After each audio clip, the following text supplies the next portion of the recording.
remember. If you've been in a class and said this prayer the same day, is there there's sometimes you're not supposed to say it or not to do the same prayer more than once in the same day.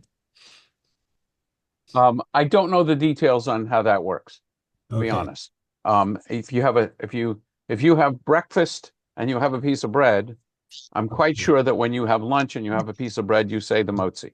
You do, that's right. But Okay.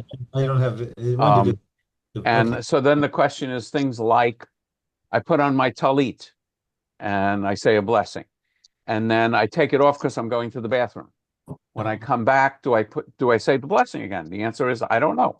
I don't live in a world where those questions are really very important to me. So I I don't. My guess is if it's a completely separate study session, we would say the blessing again. On the Talid, it depends on whether you took it off intentionally, intending to put it back on, or it fell off, or you took it off not Yeah, intending to put it back yeah. on. No, not important. Okay, Well, sorry. no, I mean for someone who is halakhic, it's critically important. Ask your Chabad rabbi, and that rabbi, Orthodox rabbi, conservative rabbi, will give you the answer, and it is a commandment, just like honor your father and your mother. So One of the blessings when you get an aliyah is also part of the morning prayer. So that one would definitely be said more than once in a day.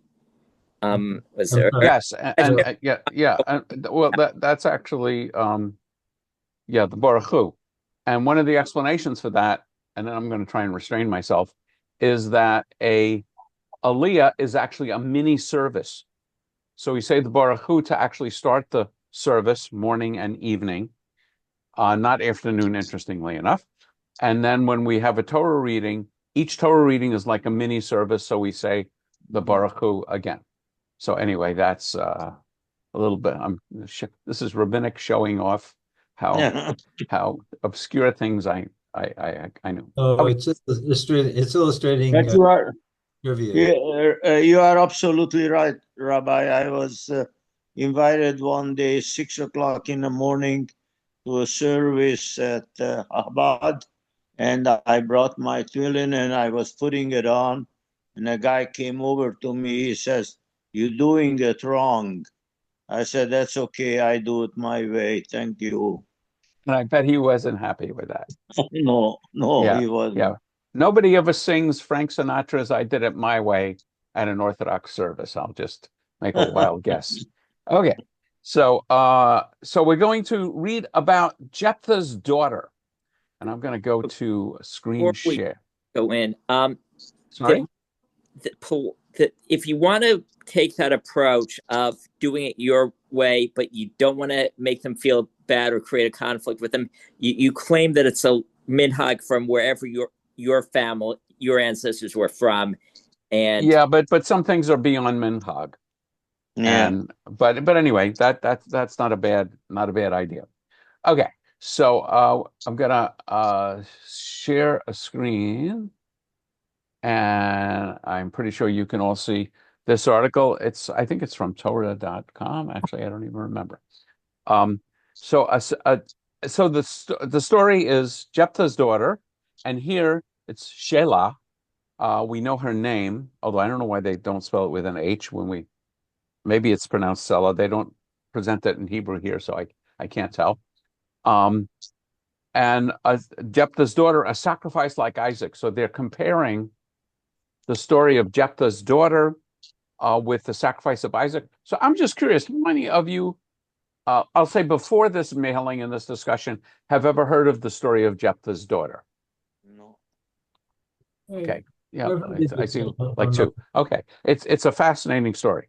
And so like Isaac, like the story of the binding of Isaac, I'm going to go through a reading of how it appears in the book of Judges. So we can get a slightly more detail than is presented in that article. Whoops, no, that's not the one I wanted. Okay. So I presume you all see from Sefaria Judges 11, yes? Yeah. Okay, good. yeah. So basically, one thing worth mentioning, Book of Judges. So in the Jewish ordering of the Bible, we have the 5 books of Moses. We have the Torah, 5 books. The next book is the book of Joshua, which describes the conquest of the Holy Land by Joshua. And then the next book is the book of Judges, which talks about a period of time after the conquest of the land, when basically each tribe is acting pretty much as an individual entity, and there are leaders of the tribes, and they are called judges. And so there's a lot of discussion, and it's horribly bloody and bizarre. There's some stuff, if you really want to be puzzled, read the book of Judges sometime. The story of Samson is in the book of Judges, but there's also just awful stuff in the book of Judges.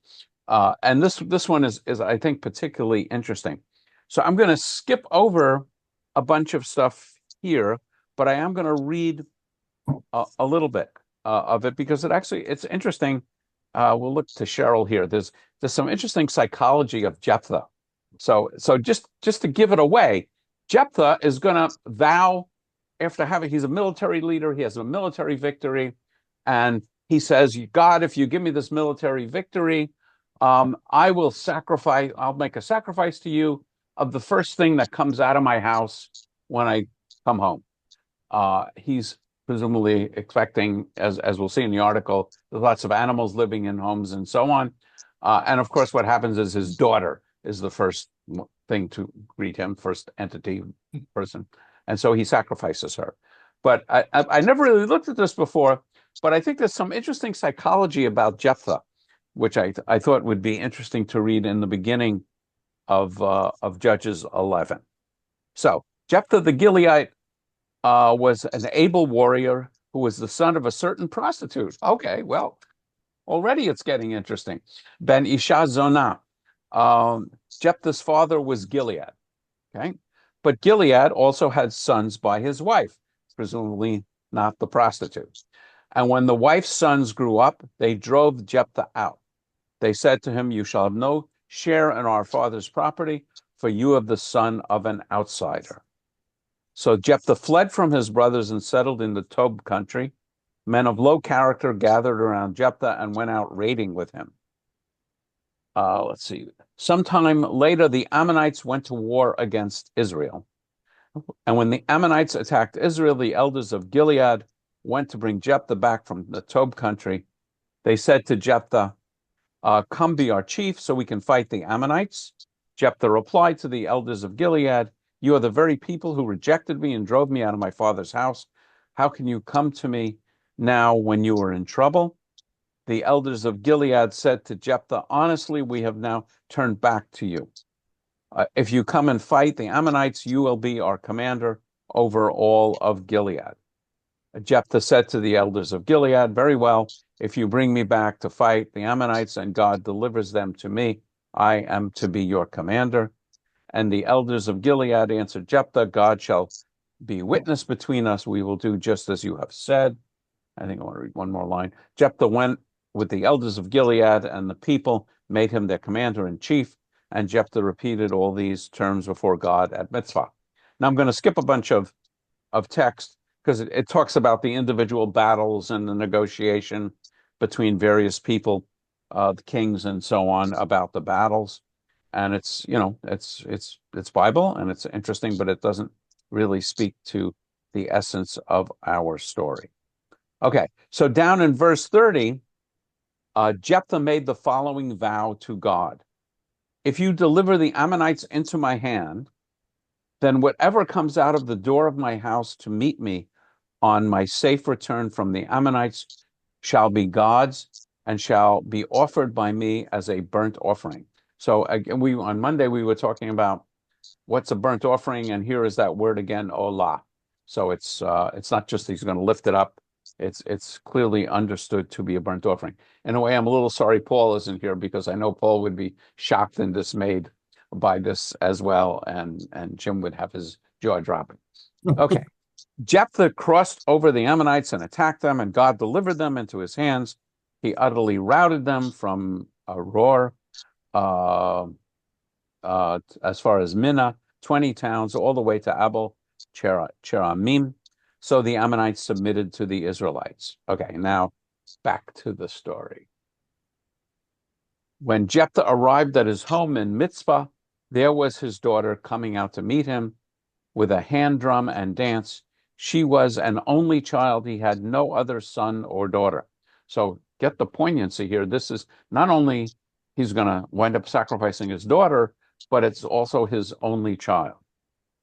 On seeing her, he rent his clothes and said, and by the way, just for those of you who know some Hebrew, vayikra et bigadav. It's you may have heard the phrase when you tear a ribbon or tear your garments at a funeral, priya. So this is the same word here as a verb. He rent his clothes. It means he tore his clothes and said, "Alas, daughter, you have brought me low. You have become my troubler, for I have uttered a vow to God, and I cannot retract." Let me just see this way.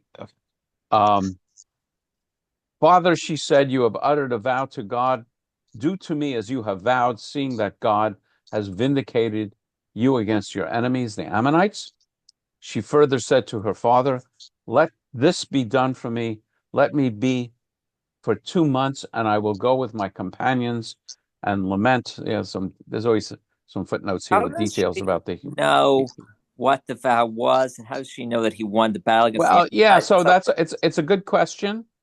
So he says, he says, you've brought me low, you've become my troubler. It's not in here, but presumably he tells her. But it's a good question. So she says, let this be done to me. Let me be for 2 months, and I will go with my companions and lament upon the hills, and there bewail my maidenhood. Go, he replied. He let her go for 2 months, and she and her companions went and bewailed her maidenhood upon the hills. We'll see a lot more about this in the article. She's bewailing the fact that she was never married. After 2 months' time, she returned to her father, and he did to her as he had vowed. She had never known a man, so it became a custom in Israel for the maidens of Israel to go every year for 4 days in the year and chant dirges for the daughter of Jephtha the Gilead. I've never actually heard of this custom. In the article, there's a mention of it being an Ashkenazi custom, but I've never heard of that one. So that's the simple story. I'll stop sharing for a second and ask if anybody has a comment or a thought about this. I mean, well, why would you say whatever comes out of my house, I'll sacrifice when you know the only person in the house is so the article is going to discuss it. I should share again because we ought to take a quick look at the Hebrew. He presumably thought it would be one of the animals. Yeah, so the article will suggest that, and it doesn't say.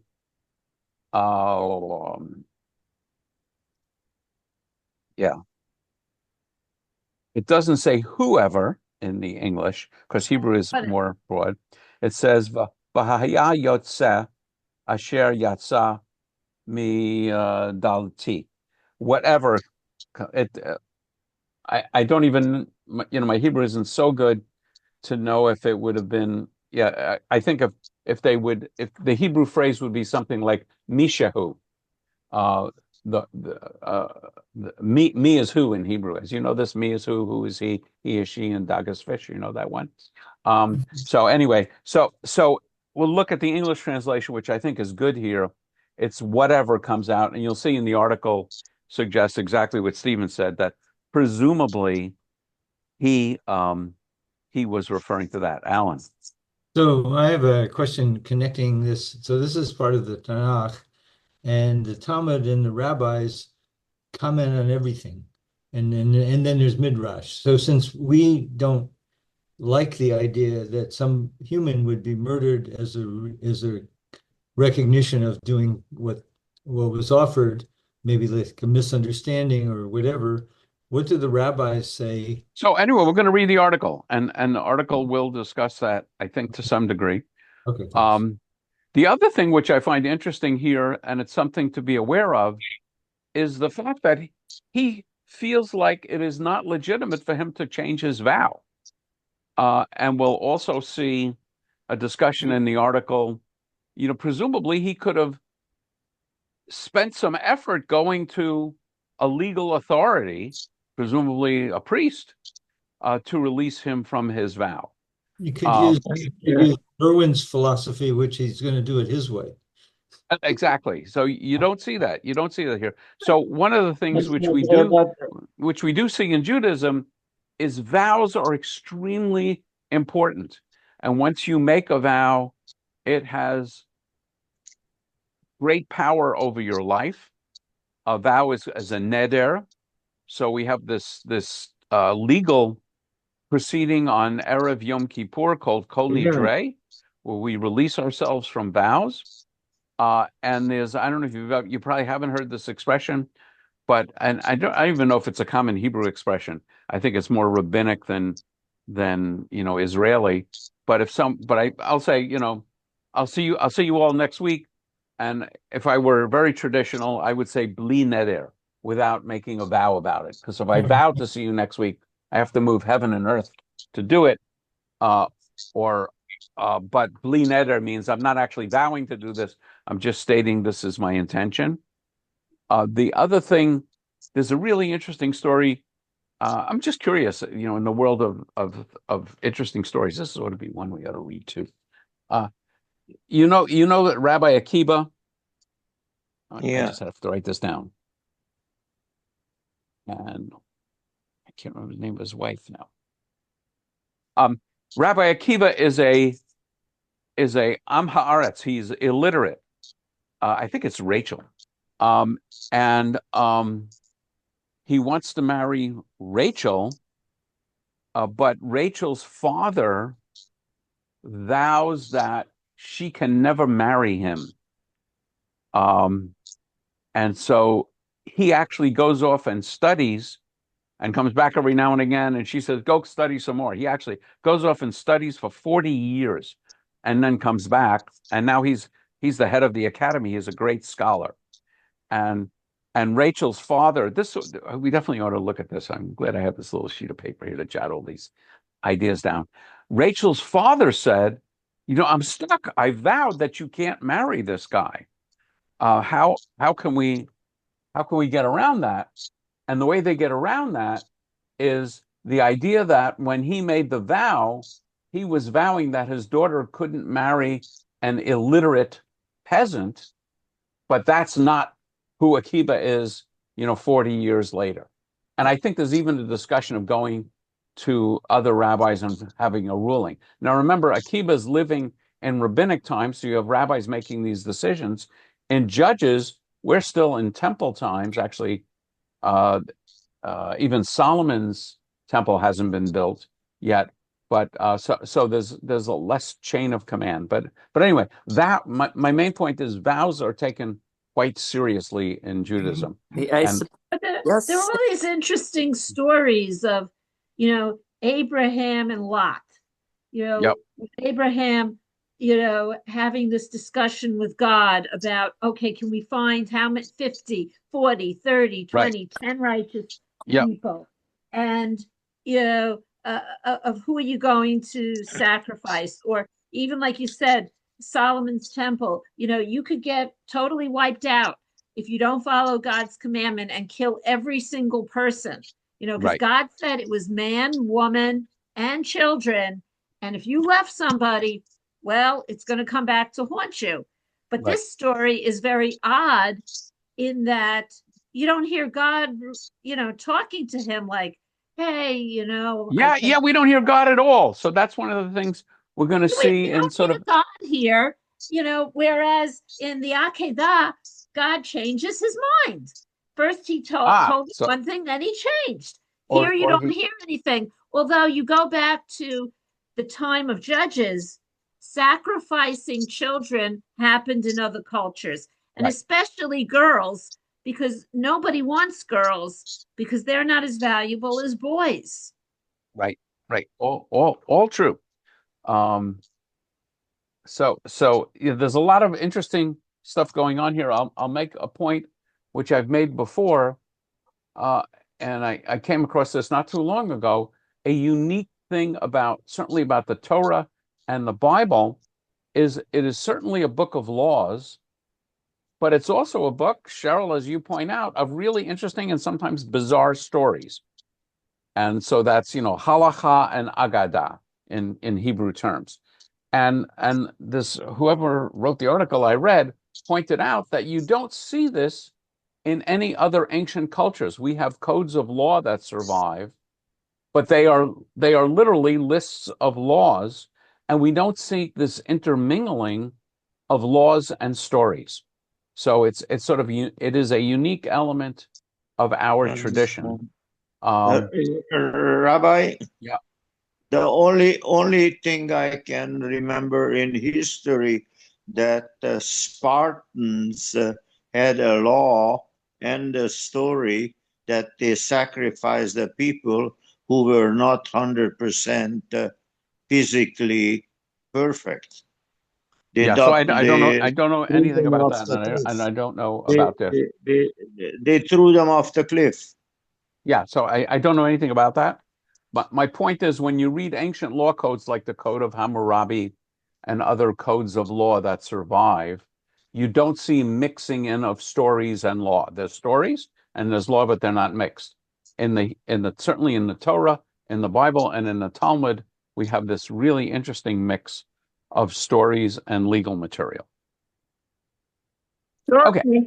I have a question. So in this matter, God changed his mind, because before said don't kill your kids or don't sacrifice your kids, but now tell to him you have to sacrifice your daughter.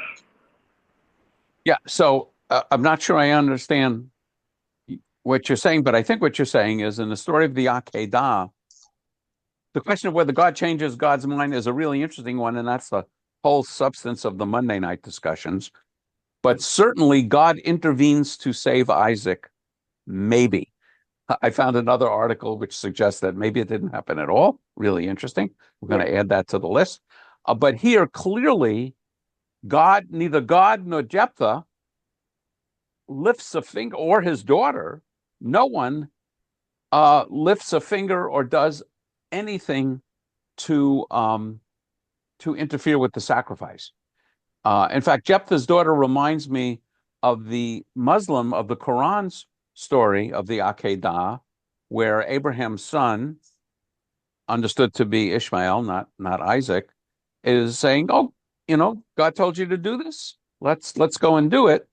Whereas here, and Jephthah's daughter also says, "Well, you made a vow, so you should go ahead and sacrifice me as you have vowed. Just give me 2 months to bewail my maidenhood."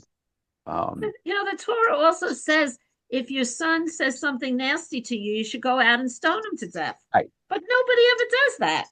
Right. And the rabbis of the Talmud, I mean, we discussed that one, right? The rabbis of the Talmud prove that God couldn't possibly have meant it. So then the question is, why is it in the Torah? And the answer is for the merit of stimulating these deep rabbinic discussions. No proof that they rationalize the conclusion. Well, what does the word rationalize mean? You use reason to get to the conclusion that you want. That's what rationalization is. And how they sacrifice the girls or boys, with the knife, or how? How did we sacrifice Jephthah's daughter? Yes. I don't think we know that. We certainly didn't see it in the biblical story, and I don't think even in the discussion here we're going to see it. Okay, so now let's read the article, and my guess is we probably won't complete this discussion tonight. So Seila, Jephthah's daughter, a sacrifice like Isaac. I'll read the introduction. Jephtha is compelled by a vow to sacrifice his daughter. Why is Hashem silent? Biblical Antiquities, circa 1st century Common Era, expands the story, giving Jephthah's daughter a name and an agency, and presenting her sacrifice as God's punishment of Jephtha. So if it's a midrash, it really is a midrash. It's a very early midrash, and I think the only the only copies that we have are in Latin, and we don't have a Hebrew copy of it. Okay, by Dr. Shana Scheinfeld.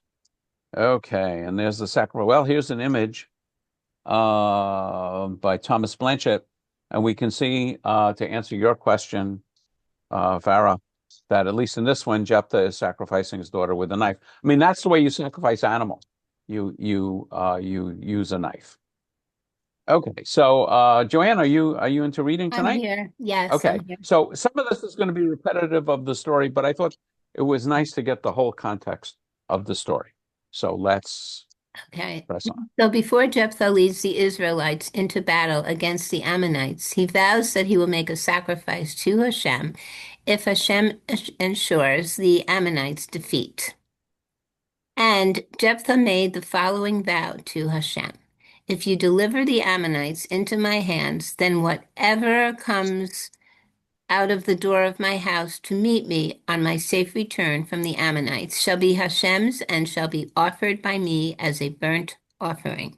So the author of this article also wanted to emphasize that it was whatever and not whoever. And I think whoever it would be me.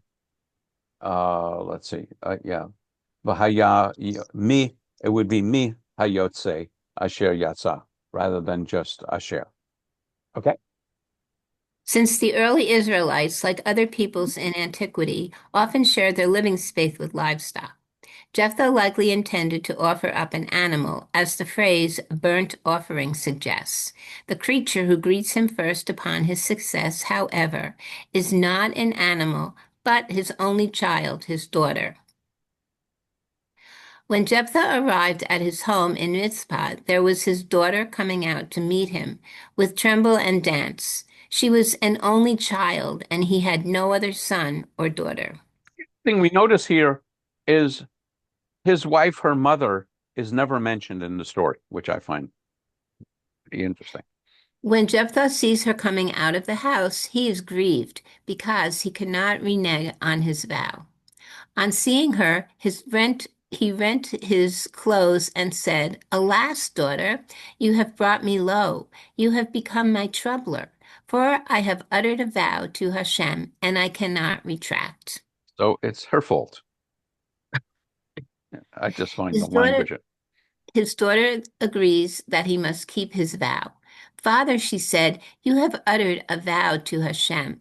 Do to me as you have vowed, seeing that Hashem has vindicated you against your enemies, the Ammonites. Yet she also requests a reprieve for 2 months so that she may lament her virginity. She further said to her father, Let this be done for me. Let me be for 2 months, and I will go with my companions and wander the mountains and bewail my virginity. Her request is granted, and after 2 months she returns home. The story implies that Jephthah then slaughters his daughter as a burnt offering. At the end of 2 months, she returned to her father, who did with her according to the vow he had made. The offering is apparently acceptable to Hashem. After all, Jephthah does win in his battle against the Ammonites. The narrative ends with a note about an annual custom of mourning for Jephthah's daughter. She had never slept with a man. So there arose an Israelite custom that for 4 days every year the daughters of Israel would go out to lament their daughter of Jephthah, the Gileadite. The story Hold on one second. I'm going to just take a quick look at footnote number 5. So Elisheva Baumgarten connects the yearly ritual of mourning of Jephthah's daughter to a medieval Ashkenazi ritual, which I've never heard of. So let's continue. Okay. The story is disturbing to many readers today as well as in antiquity. How could a father do this? How could Hashem allow it? Drawing on a rabbinic law that a court can nullify a vow, the Midrash Genesis Rabbah blames her death on the pride of Jephthah and of the high priest, Phinehas, each of whom failed to approach the other. So this is now a Midrash, and troubled by the same thing we're troubled by. So let's see what the Midrash says. However, Phinehas said, "He needs me. Why should I go to him?" Jephthah said, "I am the head of the Israelites. Why should I go to Phinehas?" Between the two of them, the girl was lost, and both of them were punished for her blood. Pseudo-Philo's Biblical Antiquities instead expands Hashem's role and gives more voice and agency to the daughter. Okay. And a lot of the remaining discussion is going to be from this Biblical Antiquities, which is first century. Originally, it was thought to be attributed to Philo, who was a Jewish philosopher who wrote in Greek, I believe, and was very important. Not so much Judaism lost his writings for quite some time, but he's very important in Christian thought, I am told. And I just want to comment what's going on here, and I think it's covered a little bit later. But basically, it appears as though, the word got around. After all, Jephtha is a well-known guy, and there's 2 months that go on between this his return and the execution of his daughter. And so, the question is, why didn't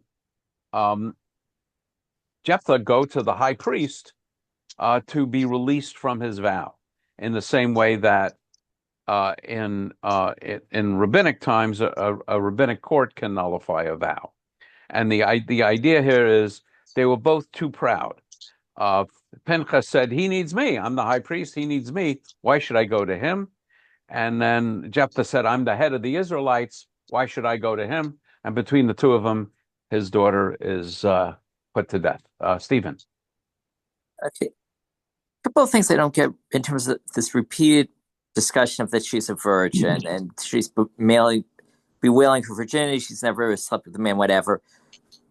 If this is such a big deal that she's being sacrificed before, isn't 2 months enough time for her to quickly marry someone and consummate the marriage so that she doesn't have to die a virgin, if that's such a big deal to her? Yeah. So apparently, I think it's much more the idea that she's being robbed of a major part of her life. That, presumably a young woman would go on and marry and have children and so on. So I think the idea that she is bewailing her maidenhood or her virginity is not technically that she's never slept with someone. After all, her grandmother presumably was a prostitute. But it was more that she's robbed of her ability to become a mother and a wife. Okay. Because the other thing is, it doesn't say he sacrificed her. It says he did as he had vowed. And yes, if you ignore that, I think early on it does mention that the vow was a burnt offering. Yes. The ending of the story of, he says, "Oh, daughter, it's horrible what you've made necessary for me to do because of my vow." And she bewails her virginity and she had never been with a man. Yeah. It's all kind of consistent with what everybody would be saying if the vow had been that he was going to have sex with whoever was the first one to come out of the house. And it's his daughter. And they'd be saying pretty much the things that they actually are saying. Yeah, actually, you lost me. It's supposed. I mean, it's not explicit that he sacrifices her. I agree with you. No, I'm saying, but it's clearly the intent of what's going on. What I said was, suppose the vow had been for him to have sex with whoever was the first one to come out of his house. He would be upset that it was his daughter. She would be upset about he would be bewailing her virginity. Okay, now I not only don't understand you, I'm not sure I want to, because there's an old phrase that says, if my grandmother had wheels, she'd be a trolley car. So that's a Yiddish phrase. So yeah, there's other vows. We could have other equally troubling stories. So now sorry. Yeah, I just have one question that Isaac did not protest against being sacrificed, and this woman didn't protest against to be sacrificed. Do you find that interesting? Yes, Two grown two grown people said, okay, if you want to sacrifice me, that's fine. Yes, yes, I find it interesting. I find it more interesting that Isaac is silent, and she is vocal. And if you remember the story in the Quran, Abraham tells his son that God has ordered me, presumably in a dream, to sacrifice you. And the son says, yes, go ahead and do it. And we'll see in some of these midrash about the Akedah that Isaac says, not only can you sacrifice me, but tie me up tight so I don't squirm and you make a wound on me, which makes me ineligible for the sacrifice. But that's midrash. That's not in the biblical text. Is it possible that she knows about the vow and comes out of the house intentionally because she wants to be sacrificed? Is it possible that she wants to be sacrificed? No. No, I would say that would be inconsistent with her spending 2 months bewailing her maidenhood. Yeah. So, Joanne, let's read about God punishing Jephthah for his vow. Biblical Antiquities, written 1st century CE, expansively retells Israelite history from Adam to the death of Saul. In its version of this story, God is angry at Jephthah for his rash promise, which has left open the possibility that an unacceptable animal will be sacrificed. God grew angry and said, behold, Jephthah has vowed that he will offer to me whatever meets him first. Now, if a dog should meet Jephthah first, will the dog be offered to me? So say what you will about God. At least here, it's not that that's a human, but, God forbid that Jephthah would sacrifice a dog. By the way, dogs are not held in high regard in the Bible. Also, I have a book you can't behind me which sacrifice talks about the non-kosher role. animals. Hold on, Stephen. I have a book about the role of animals and different animals in the Bible, and dogs are typically looked down upon. Sorry, Stephen, what were you going to say? I thought you can't sacrifice non-kosher animals. So you can't. So that's why God is angry at Jephthah, because he's saying whatever animal comes out, he's going to sacrifice. And so does that mean Jephthah would sacrifice a dog if the dog had come out rather than his daughter? I mean, a daughter is not a kosher animal. You can eat your deer,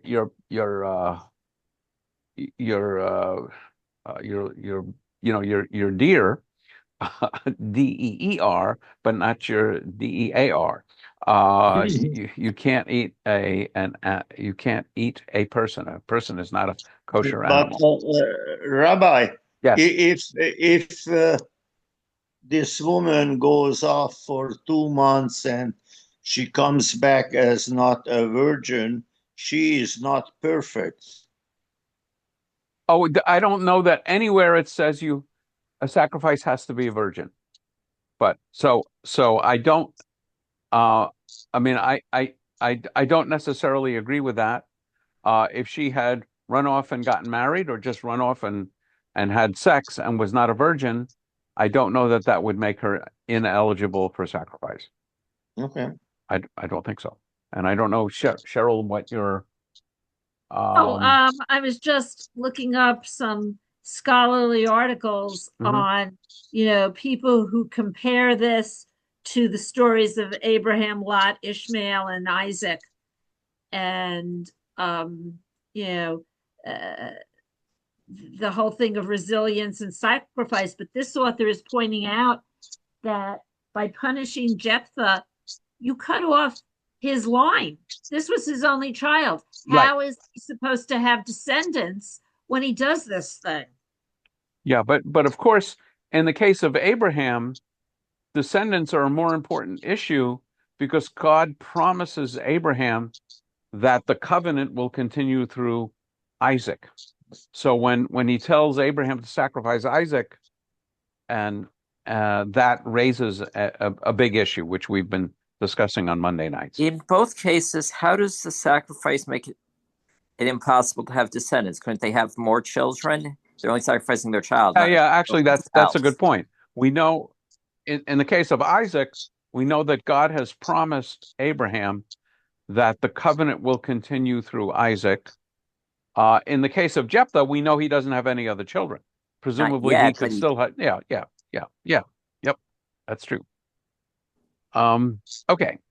Let's see. While still promising to save the Israelites against the Ammonites, God punishes Jephthah by designating his only child to be the sacrifice. Now let Jephthah's vow be accomplished upon his own firstborn, that is, upon the fruit of his own belly, and let his request be upon his only begotten daughter. I, however, will free my people at this time, not on his account, but because of the prayer that Israel prayed. Yeah, so there, God is doing a slightly different twist. It's not that God is, I mean, what we have here seems like a deal. Jephthah is saying, if you allow me to prevail in this battle, I'll do the following sacrifice. So it's not that God is living up to that deal. It's God is doing it because of the merit of God's people, not because of the merit of the prayer. It's the merit of the prayer that Israel prays, not the merit of the vow that Jephthah makes. Thus, Jephthah's daughter is a divinely ordained sacrifice, chosen not by random chance, but by God. Okay, so the other important part of this, which I didn't emphasize, but clearly this line is, Jephthah makes the vow, and God is saying, okay, it's going to be accomplished. But because God is so upset with Jephthah, he is going to see to it that the vow, is that the sacrifice will be his daughter rather than some random cow or even dog or cat. Okay. Among the ancient texts, only Pseudo-Philo gives Jephthah's daughter a name. Jephthah mentions her by name when he proclaims his distress after he returns home and he sees his daughter leading the women out of his house to celebrate his success. When Jephthah saw her, he grew faint and said, "Rightly was your name called Seila, that you would be offered in sacrifice." Seila's name likely derives from the feminine version of the Hebrew root Sha'al, Yes. asked, so Seila would mean the one asked for or requested. Yeah, I'm going to take a quick, I think I looked at number 13. I think most of these footnotes simply are it's an article. A lot of the footnotes are simply the Latin, for those of you who want to read it in the original Latin. It says it may be an allusion to Hannah's speech after a son is born. So anyway, there's, but it would be a shin. So I'm not sure why he is spelling, why the author of this article is spelling it the way it's spelled. Now I got to find where we were. Okay, yeah. Okay. And this pseudo Philo. So Philo we know is a guy who exists, does a lot of writing, and apparently this text was thought to be by Philo, but subsequent scholarship says it's not by Philo, so they call the text pseudo Philo, the author. Okay, we'll read a little more. Jephthah's daughter is inspired by the binding of Isaac. In a lengthy speech agreeing that her father must fulfill his vow, Seila draws an explicit parallel to the Akedah, where God commands Abraham to sacrifice his son Isaac. Seila, his daughter, said to him, "Who is there who would be sad to die, seeing the people freed? Or have you forgotten what happened in the days of our fathers, when the father placed the son as a burnt offering, and he did not dispute him, but gladly gave consent to him, and the one being offered was ready, and the one who was offering was rejoicing?" So the daughter's reminding her father, who seems to be, despondent about on arriving home, that did you forget the story of the binding of Isaac? And she's saying, why should I be sad since you won the battle? And if my life is the price for winning the battle, that's fine.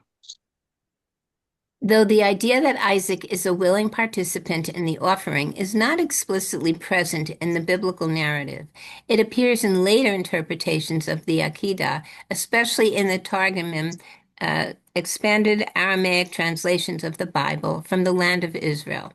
Genesis Rabbah as well depicts Isaac encouraging Abraham to bind him well so that he will not flinch from the knife.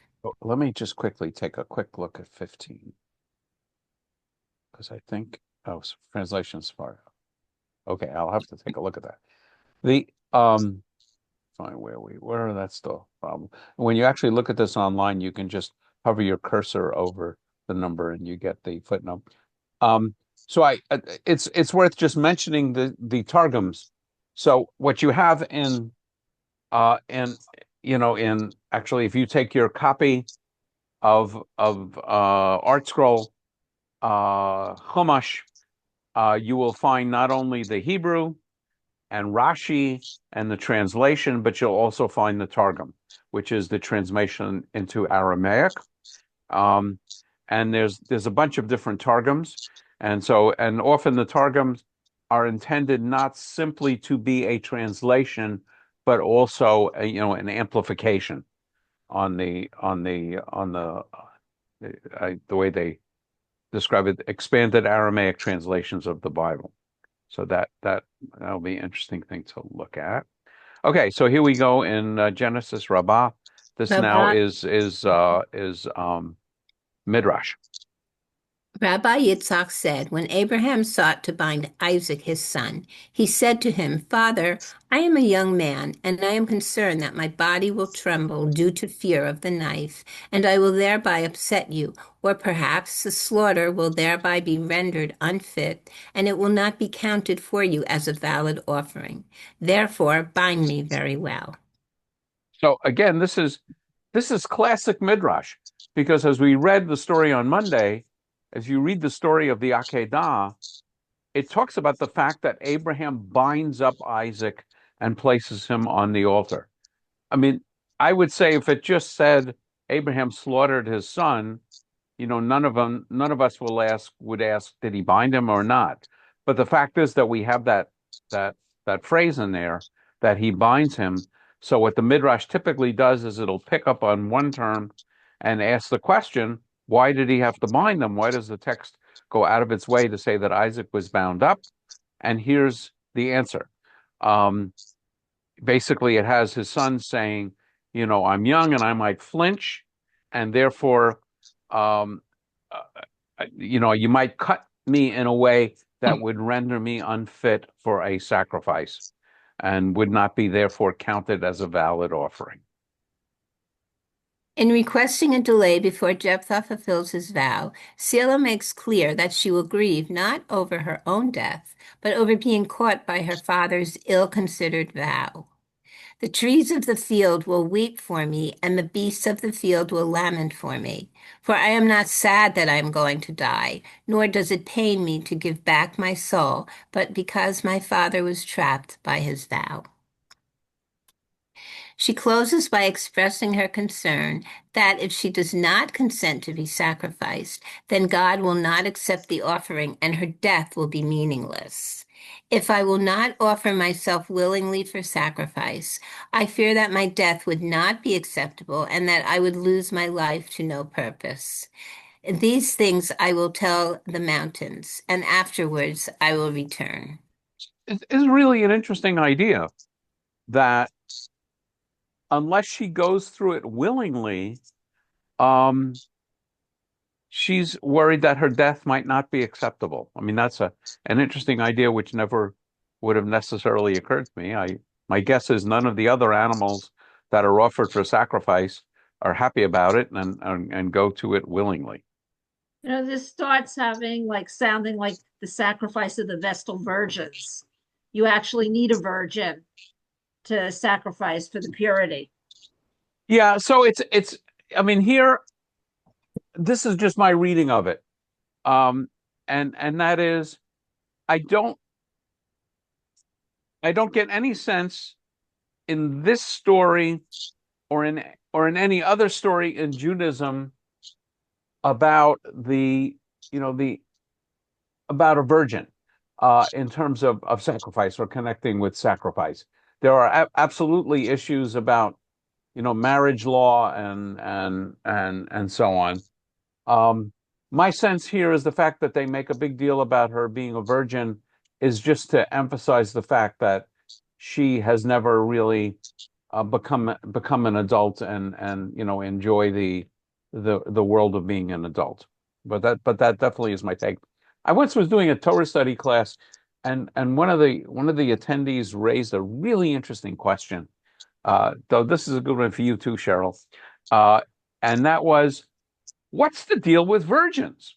Certainly, and we hear the stories about Islam, and I presume that they are accurate, that, you die and you go up to 70 virgins and so on. And men are very obsessed with their wife being, the bride being a virgin. And one of the guys in Torah study, raised the question. I don't think any of us had a good answer, that why are men so obsessed that their wife be a virgin? I mean, at the risk of telling a slightly off-color joke, it reminds me of the story that, the guy is with his new bride, and he finally works up the courage to ask her, so tell me, have you been with any other men? And her response is, why does everybody ask me that? So anyway, she is a virgin, but I think that emphasizes the idea that that she just hasn't had a chance to live. But that definitely is my take. Alan. There are more than one movie I've watched at a traditional wedding where there's evidence of the blood of the virgin. I mean, in Orthodox or traditional Judaism, there's the same idea about being sure that the marriage was with a virgin woman, right? Well, the interesting thing there is it has to do with the legal transaction, because the bride price for a virgin is 200 zuzim, and the bride price for what I often euphemistically describe as a pre-owned bride is only 100 zuzim. So if the guy is paying for a virgin, he has to be able to prove, that you want proof that she was actually a virgin. Now I'm sure there's more going on there, but that's actually one of the issues. There's an entire tractate of Talmud called Ketubot, and it deals with marriage law. And the best day to get married traditionally during the week is a Tuesday. Why Tuesday? That's actually Yom Shlishi, the third day of the week. And I think in the creation story, God says things were good or very good twice. So that becomes a prime day to get married.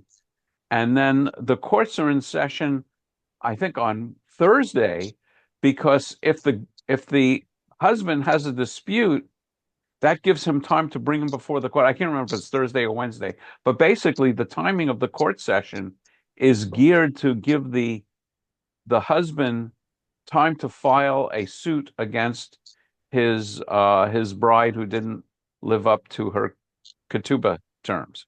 The other advantage of Tuesday is people who have to travel a few days, either to get there or to get back, can do so without having to stay over Shabbos. You could have done it on Sunday or Monday. Well, no, but that's good. No, the problem is if you do it Sunday, people have to either. Yeah, you're right. You're right. Then there's an extra day getting there because of Shabbos. Yeah, I don't know that they had destination weddings in mind, but you might be right. Let's see. I'm trying to think. Should we? Yeah, let's. The reason that elections in the United States are on Tuesday was so that people who had to travel overnight to get to their polling place would not have to travel on the weekend. Oh, that's interesting.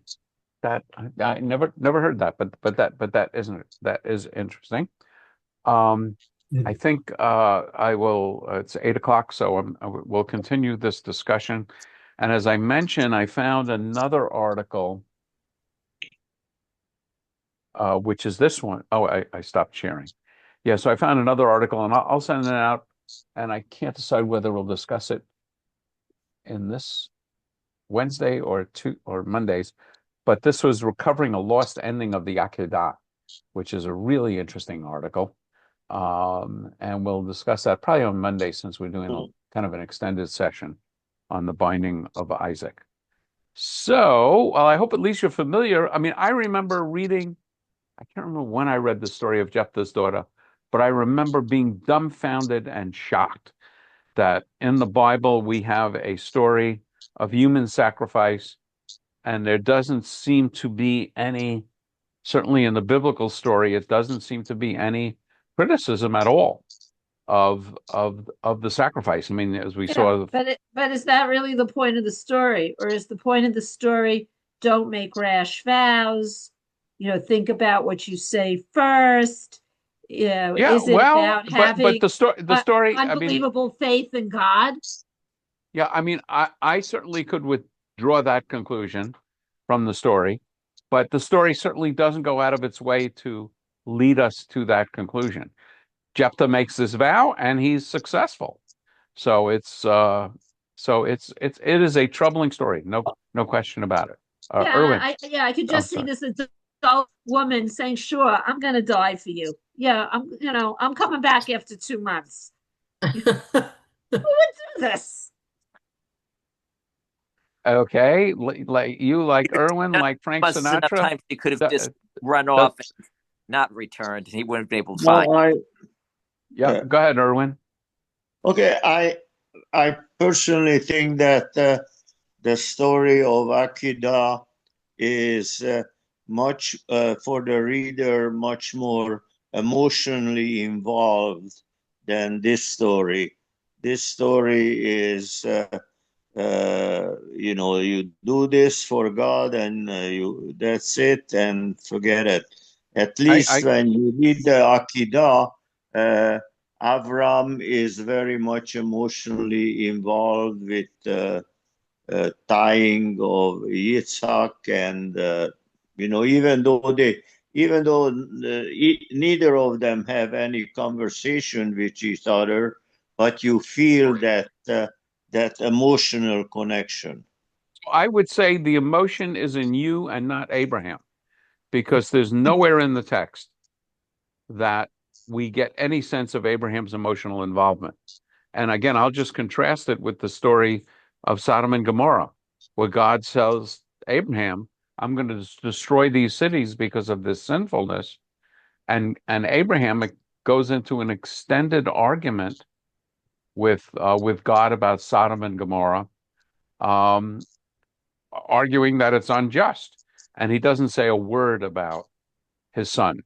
So I agree with you that it is an emotional story, but I think we're reading into it if we ascribe that emotion to Abraham, and that's one of the things that makes it so troubling.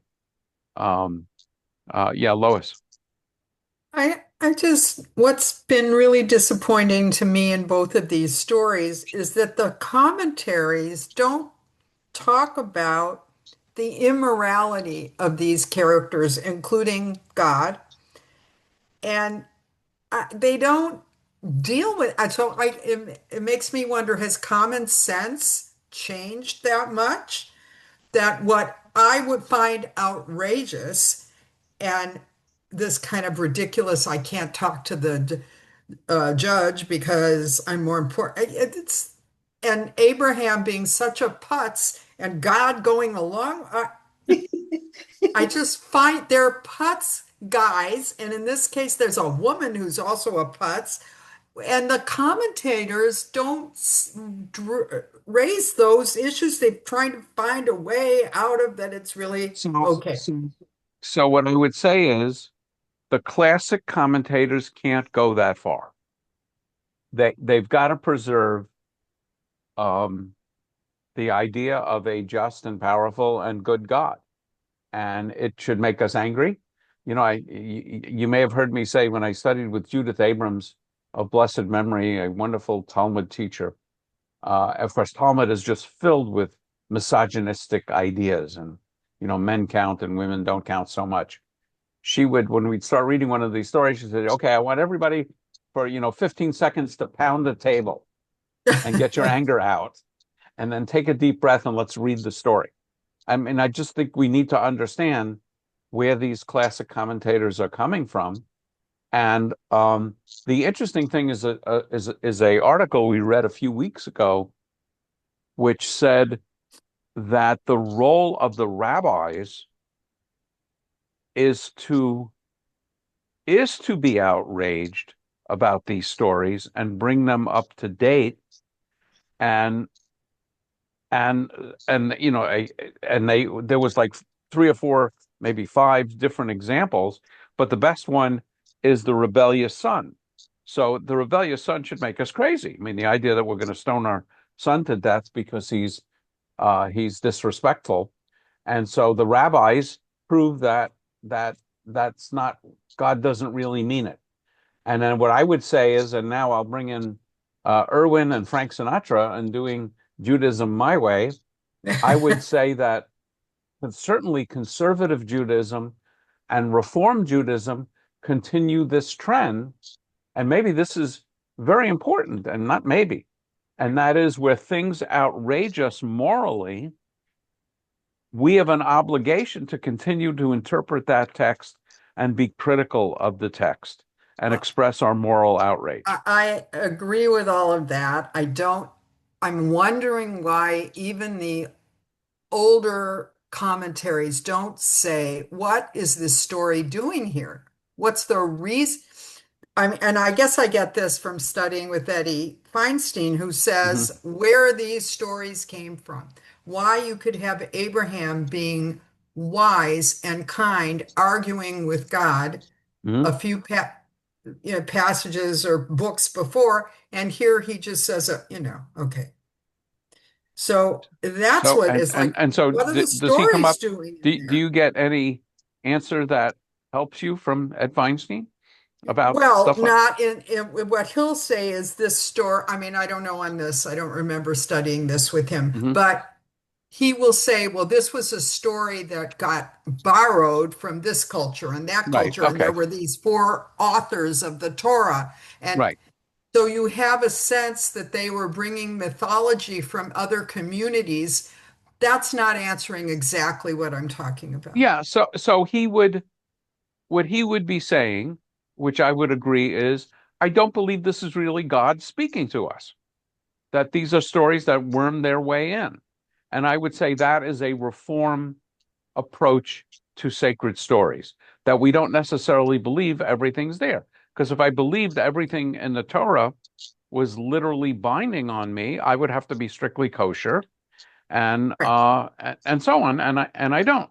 So I would say that to me, that's the logical conclusion of where Rabbi Feinstein, as you describe it, is going. In the conservative movement, they are more aggressive with interpreting.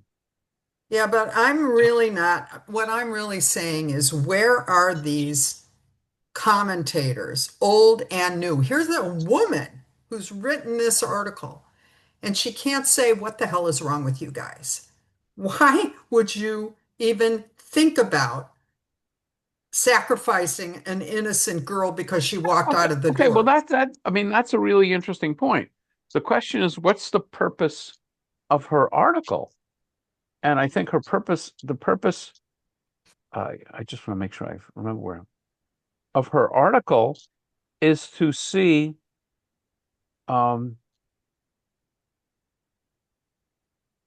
Jephthah's daughter's reaction and God's reaction to the story as viewed, in ancient commentaries.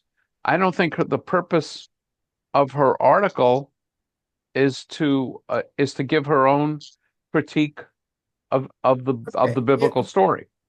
Of course, yes. Yeah. So anyway, that's my take on it. Irwin, you had your hand up before, and then Alan. Yeah, I think also it's very important that this guy is amongst his community, and he makes a promise to God that if he wins or whatever it is, he's gonna do this. And after he wins, if he doesn't come through with his promise to God, how does the community react to a leader who doesn't keep his promise? It's such an ancient question which has no bearing on our own times, Irwin, that I'm embarrassed that you even raise it. I hope you can detect the irony in my voice. And in fact, I was thinking about that as Lois was speaking and as you're speaking, and without getting political, I'll just describe the politics of the day. President Trump's admirers, when he says something that's absolutely crazy, will have the speaking points proving that he really didn't mean that. And it's blatant, and it's almost, if it wasn't so serious, it would be funny.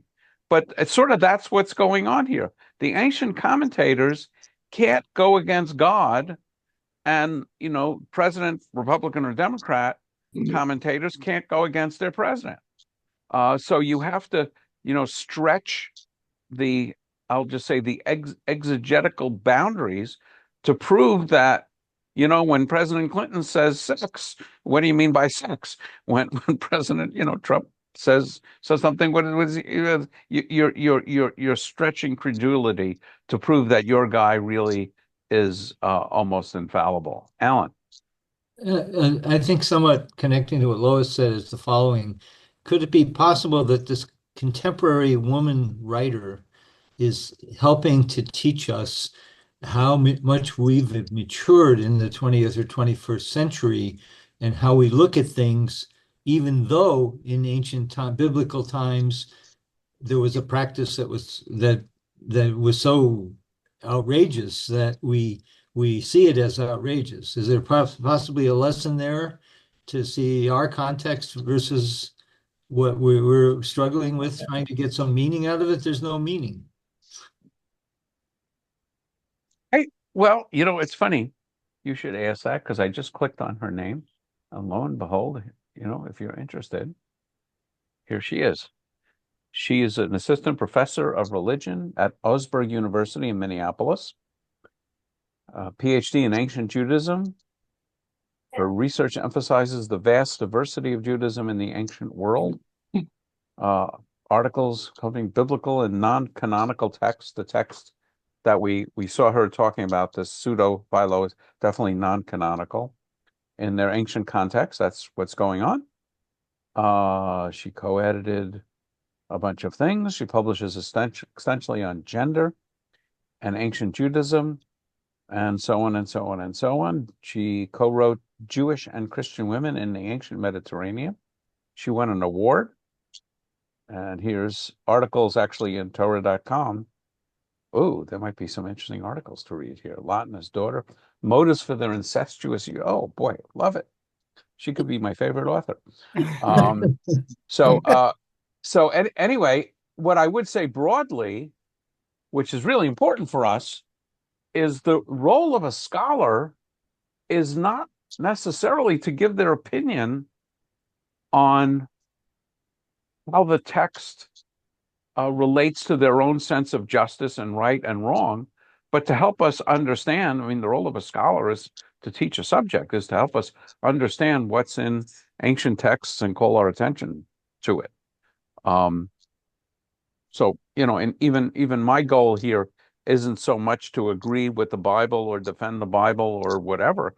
My goal here is to, present some stories that I've come across that I find fascinating, and in the hopes that you'll find them interesting also, and get a better appreciation of the range of material that's in the Bible, rather than sort of, thinking of the Bible as a kind of simplistic collection of feel-good stories. But some authors can have a little intro saying, I'm going to tell you something from ancient times, and I want you to understand that this is Alan inventing this introduction. What you're going to learn is how different we are now, and how grateful we should be that we're different now. So if you come across articles like that, I'd be curious to see them. Because I have to treat this one that one, because otherwise it gets so frustrating, this kind of article. Yeah, I mean, in a way, I have a talk that I've given, which I call Biblical Judaism and Obsolete Religion, or an extinct, I can't remember if I call it obsolete or extinct religion. and to emphasize that most people think, the religion of Jesus was Judaism, and there was Judaism, and that's the Bible, and there's Christianity, and it's not true. I mean, the Judaism of the Bible, biblical Judaism, is not practiced anywhere by anyone anymore. And so when I talk about that, I'm really not going along with the thrust of kind of your idea of saying, aren't we glad that now we're this way? But just to point out that a lot has changed. Well, I think you're making a very important point. However, I mean, I just keep thinking about my children raising my grandson, who's going to be 15 this month. What would I say? What I said to him? Do the right thing, right? You know what's right and what's wrong. And this kind of behavior, I'm sorry, even then, it's clear in the text and that they knew it was wrong. It's wrong. Even if God said it, it's wrong. What I would say is I absolutely agree with you, but there is a tension when you start saying you know what's right and what's wrong. Because a lot of people, for them, what's right and wrong is not what I would say is right and wrong, and not what I think God would say is right and wrong. So I don't trust people. I trust the texts as filtered through the eyes of the scholars, and it's the rabbis. Okay. And no one, I'm not aware of the rabbis defending this decision or anybody defending this decision in Jewish law. In fact, what the rabbis will conclude is it's a bad thing to make vows. Don't make vows lightly. And even when you promise to do something, you add the words bli neder. I'm not making a vow to do this. So anyway, we're losing our group. So I will wish you all good evening. You said something about the next meetings that I had down differently. You're not going to be, no class on Monday, next Monday. No class on Monday. We will continue this discussion on Wednesday. Okay, thank you. Okay. You mentioned Clinton's definition of sex.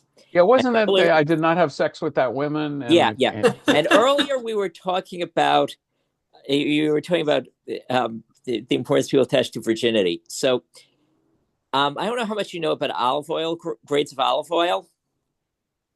What are we talking about? Popeye's girlfriend or no? The food. I know about extra virgin olive oil. Yeah. You know where I'm going with this. So someone who has not done what Clinton defined as sex is a virgin. Someone who's not done what Clinton did with that woman with whom he said he did not have sex is an extra virgin. Okay. So actually, I don't know if I should stop the recording. No, I'll keep it. I was listening to Jackie Mason today, and he was talking about Clinton. Apparently, he was a big fan of Clinton, and he was saying, "Well, actually, I am going to stop the recording. I do not want to be